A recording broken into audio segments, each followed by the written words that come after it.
Bonjour, mon nom est Pierre-Olivier Langevin. Je suis gestionnaire de portefeuille chez Gestion de portefeuille stratégique Médici.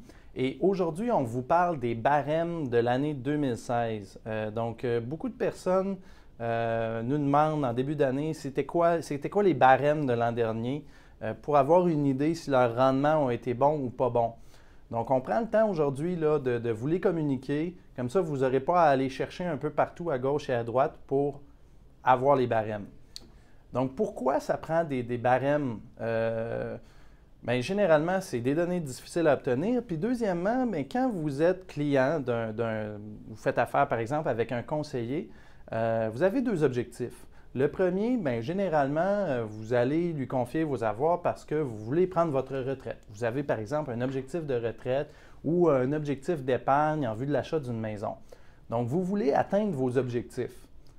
C'est normal.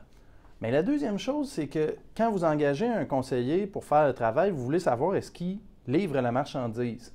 Et la manière de le faire, c'est de comparer les rendements qu'il vous procure aux rendements que le marché dans son ensemble procure. C'est un peu comme à l'école, la moyenne d'un examen, votre résultat par rapport à la moyenne, c'est un peu le même principe avec les barèmes.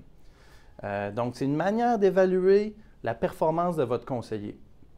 Et on peut mentionner qu'en ce moment, il y a une réforme au niveau de la communication des rendements avec les clients par les conseillers financiers qui est imposée par l'AMF.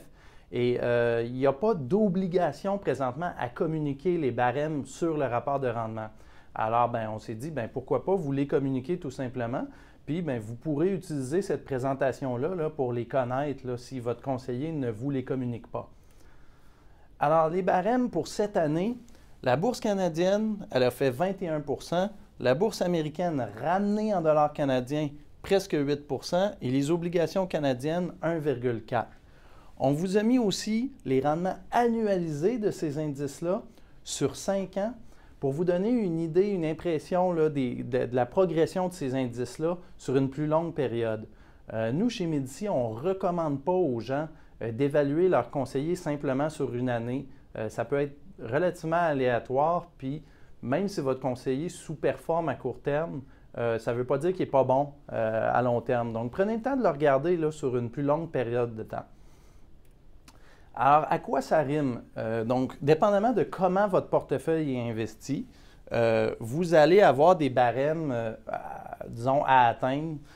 Par exemple, si vous êtes investi à 100 % en actions, sur 5 ans, vous devriez avoir fait 14,4 % si vous avez été conforme à la moyenne. Donc, si vous faites mieux, bien évidemment, ça a été très bon. 14,4 % par année sur 5 ans, ça veut dire que votre capital double à peu près sur les 5 années. Si vous n'avez pas ajouté d'argent, pas retiré, vous aviez 100 000 en 2011, bien aujourd'hui, vous devriez avoir à peu près 200 000 si vous avez progressé de la même manière que le barème et que vous étiez investi à 100 % en actions. Ensuite de ça, vous avez différentes répartitions d'actifs ici et les barèmes correspondants. Ce qu'il faut savoir, c'est que lorsque vous allez recevoir votre rapport de rendement dans les prochains jours ou dans les prochaines semaines de votre conseiller, si vous n'avez pas les barèmes, comparez avec ça. Si vous êtes investi 50 % en actions, 50 % en revenus fixes, puis que vous vous rendez compte sur votre rapport que sur 5 ans, vous avez fait 2 %, c'est minable. Okay? Ce n'est pas suffisant, puis vous devriez non seulement poser des questions, mais considérer aller ailleurs. Si en revanche, vous avez fait du 15 % par année, c'est super. Okay? Puis là, vous devriez aller voir votre conseiller, puis vous devriez le féliciter. Il y a d'autres petites questions que vous pouvez poser à votre conseiller lorsque vous allez avoir une rencontre avec lui ou lorsqu'il va vous remettre son rapport de rendement. Demandez-lui s'il vous affiche un barème, est-ce que le barème inclut les dividendes? Est-ce que c'est le rendement total ou c'est simplement la progression de l'indice? Vous allez vous rendre compte que bien souvent, il y en a qui n'incluent pas le rendement du dividende dans le barème. Et ça, c'est problématique parce que ça fait en sorte que le barème qui vous communique est trop bas.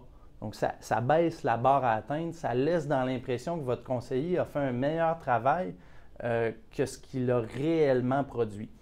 Ensuite de ça, est-ce que votre barème est représentatif de votre portefeuille? Souvent, on va voir des gens qui sont investis dans des actions américaines, presque juste des actions américaines, et on compare ça au barème de la bourse canadienne.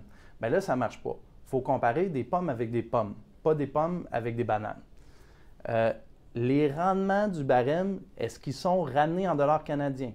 Donc, si vos rendements sont ramenés en dollars canadiens, bien, le barème, est-ce que s'il y a une composante américaine, est-ce qu'elle a été ramenée en dollars canadiens? Des fois, le taux de change, ça peut amener beaucoup de friction dans la comparaison. Et bien, finalement, les rendements sont-ils après frais ou avant frais sur votre rapport de rendement? Ça, il faut dire qu'avec la réforme, vos rendements devraient être après frais. Donc, c'est le rendement que vous avez réellement réalisé et non le rendement que votre conseiller décide de vous communiquer. Mais posez la question juste pour être sûr. Puis, voyez là, sur le rapport, peut-être qu'il y a une petite note à cet effet-là. Donc, prenez le temps de lire les petites notes. Alors, cette présentation-là, on va vous la rendre disponible sur le site web de Medici dans les prochains jours. Donc, www.gpsmedici.ca. Et donc, si vous avez besoin justement d'avoir les barèmes à portée de main lorsque vous allez recevoir votre rapport de rendement, bien, allez télécharger ce document-là. Ça va vous aider beaucoup. Alors, mon nom est Pierre-Olivier Langevin. Merci beaucoup.